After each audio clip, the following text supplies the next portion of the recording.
দিনাজপুরের ঘোড়াঘাট আদিবাসী উন্নয়ন সংস্থার নবনির্বাচিত সভাপতি লুইস মুর্মু, সাধারণ সম্পাদক মাইকেল হেমব্রম ও কোষাধ্যক্ষ মাইকেল মার্ডি সহ ১১ সদস্য বিশিষ্ট কমিটির শপথ গ্রহণ অনুষ্ঠিত হয়েছে।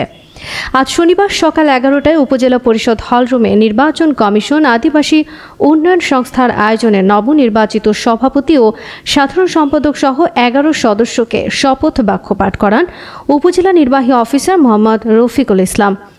অনুষ্ঠানে নির্বাচন কমিশনের দায়িত্ব থাকা মাইকেল টুডুর সভাপতিত্বে উপস্থিত ছিলেন সহকারী কমিশনার ভূমি আব্দুল আল মামুন কাউসার শেখ, ঘোড়াঘাট পৌর বিএনপির সভাপতি সাবেক মেয়র আব্দুল সাত্তার মিলন, ঘোড়াঘাট থানার ওসি তদন্ত শহীদুল ইসলাম, ইউপি চেয়ারম্যান মোহাম্মদ সাজ্জাদ হোসেন ও চিত্তরঞ্জন পাহান, নির্বাচনের দায়িত্বে থাকা সহকারী নির্বাচন কমিশনার অনিল মার্ডি, আলোয়সিয়াস হাসদা সহ অনেকে।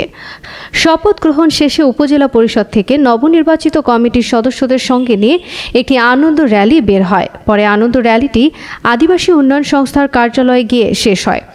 সেখানে সংক্ষিপ্ত আলোচনা সভা শেষে এক সাংস্কৃতিক অনুষ্ঠান অনুষ্ঠিত হয়। অনুষ্ঠানটি পরিচালনা করেন নির্বাচনের দায়িত্বে থাকা সহকারী নির্বাচন কমিশনার মিখাইল মার্ডি। উল্লেখ্য যে চলতি মাসের ৫ তারিখে ঘোড়াঘাট আদিবাসী উন্নয়ন সংস্থার নির্বাচন অনুষ্ঠিত হয়। সুস্মিতা দাস, ঘোড়াঘাট এক্সপ্রেস।